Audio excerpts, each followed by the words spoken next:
Welcome back to my channel. Today we will be working on a scrap lift with Crafty Meggy.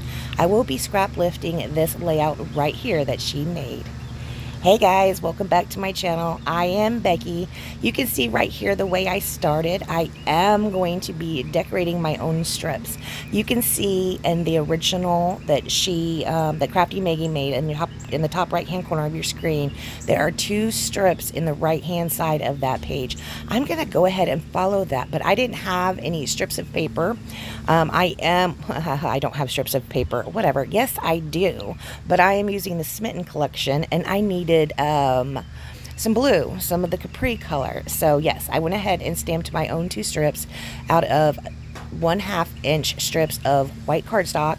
They were just scraps left over from a previous layout. I went ahead and stamped them and made my own design. I have been enjoying doing that little technique here lately. Right here I am cutting up some Capri cardstock. It is going to be cut at 4 1/4 by 6 1/4. I'm going to rough up the edges with my Tim Holtz Distress tool and go ahead and mount that photo placement holder on top of it. I will be using this gorgeous striped paper as a large mat. You can see in the original scrap lift in the top right hand corner of your screen, Crafty Meggy has got, oh sorry about that, Crafty Meggy has got two 3x4 photos. Well, I'm going to be using a 4x6 and she has it matted twice. It's really cute. I only matted mine once, and then for the big piece of strip of paper behind it, or the big block of paper that's behind the photos, I am using that striped paper. And as usual, I do not really measure anything. You can see right here this 1/2 inch strip. It is not actually a full 12 inches. Like I said, it was a scrap piece of paper. It was a scrap left over, but we're going to go ahead and make it work by cutting it in half in the center and stretching it up to the top and to the bottom of the page. And then when we lay our photo placement or our photo down in that block of paper behind it, it will cover up where these two pieces are not joining in the center. Right there, see that, how they're not joining? We're going to just cover it up using this piece of paper right here. So problem solved. Next, you can see how Crafty Meggy used some banners. She has some on the side of her photo and some side on, she has another piece down below she has some on, and at the top of the photo as well. I am also going to be incorporating those banners. Again, I'm just using scraps. So I have a scrap of the Conversation Hearts paper, and of course I just have a scrap of this blue Capri cardstock. I just cut those into banners.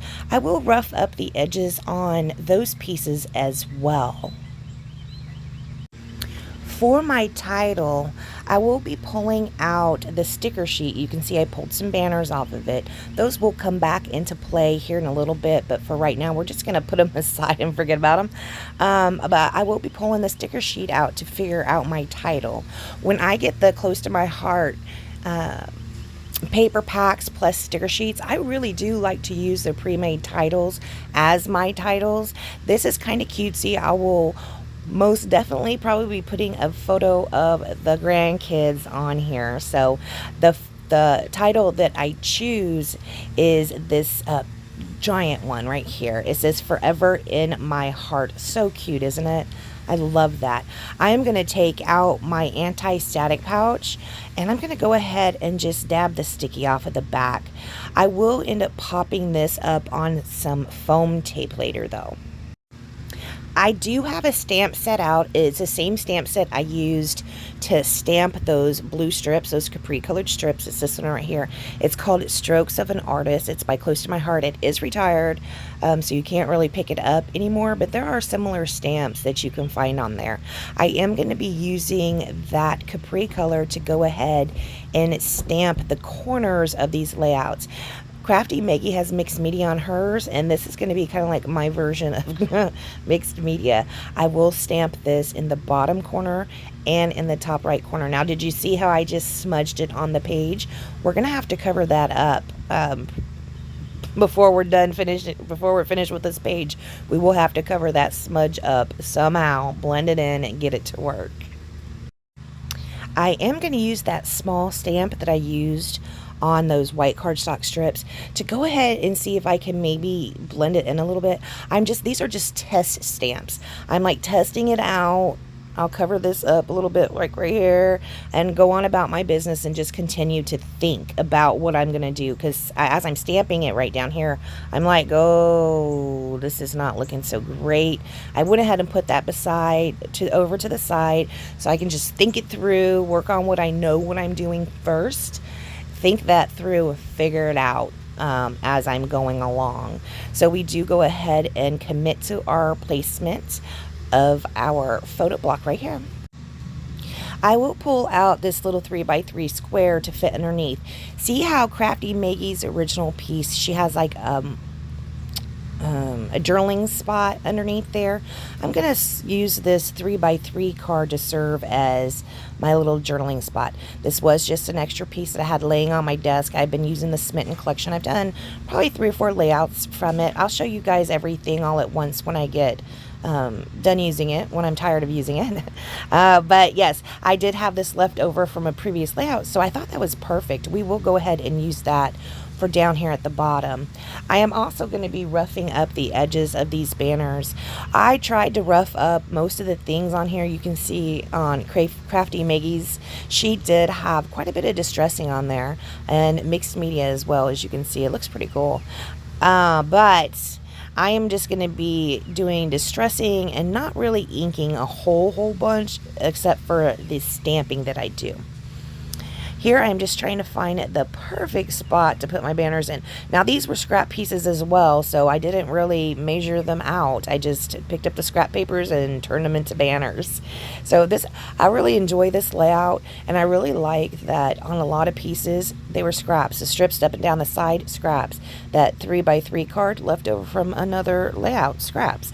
These banners, scraps. So yes, it's pretty cool that it came down to some of the last pieces that I had with my Smitten collection. One thing that I would have changed with this, as you can see, I have a light pink cardstock background. I would have used white, but I have used all the white I had with this collection, and I just didn't want to pull out another piece of white. I wanted to kind of challenge myself to use some of the colored cardstock. I don't use colored cardstock for backgrounds very often, so yeah, that was kind of a fun little challenge for me. Now we're going to go ahead and figure out how we're going to use these sticker banners. I told you we did find some more banners that were on this sticker sheet, and so might as well incorporate those since we already have banners going on this on this layout anyway. I do take those 3 banners, I cut up another banner with another scrap piece. This is the raspberry cardstock, and I just kind of layer them up right here at the top of this little block, this journaling block that we have going on. I'm going to layer them all up on there. I also found a sticker from the sticker sheet, and it says love is in the air. We're going to stick that on there too. So we have a couple different textures on here. We've got the stickers and the cardstock, which is roughed up at the edges.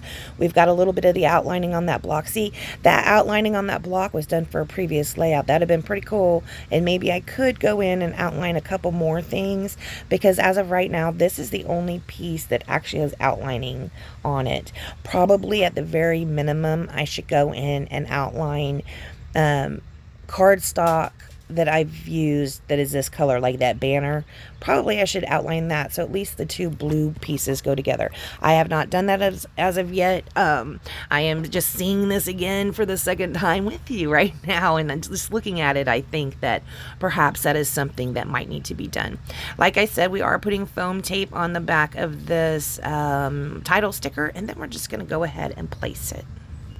Now we're going to go ahead and come back in and try and fix the mess we made with that splotch right there.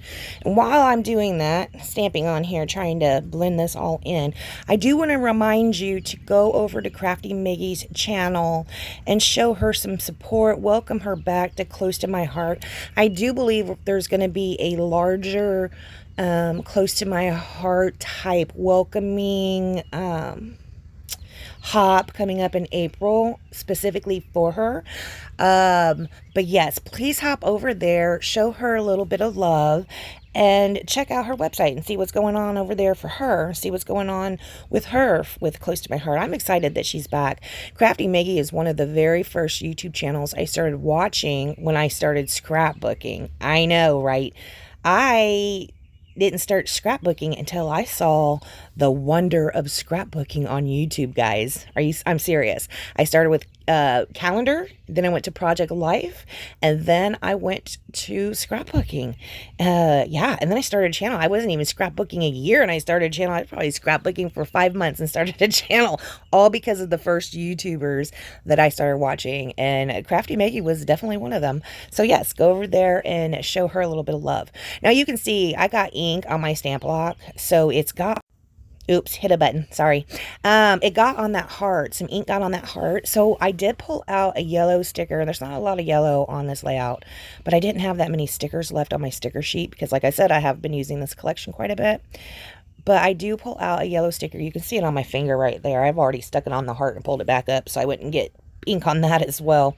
But yeah, I am going to stick it on there to kind of cover up where I messed up on that pink heart. There is additional blue ink on that pink heart that doesn't get covered up, but for the most part, the worst of it, I get covered up. I get that covered up. We are going to be moving on to splattering right here. You can see I am using that Dina Wakley white gloss spray. I absolutely love this stuff. You can see, I mean, I do make a mess with it. It gets all over my table.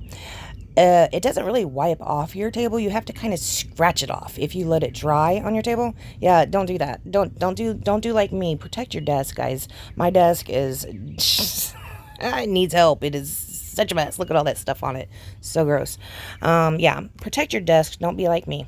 All right, after we do that, I will be pulling out some sequins. The sequins I end up pulling out are Bluebell. You guys remember Bluebell?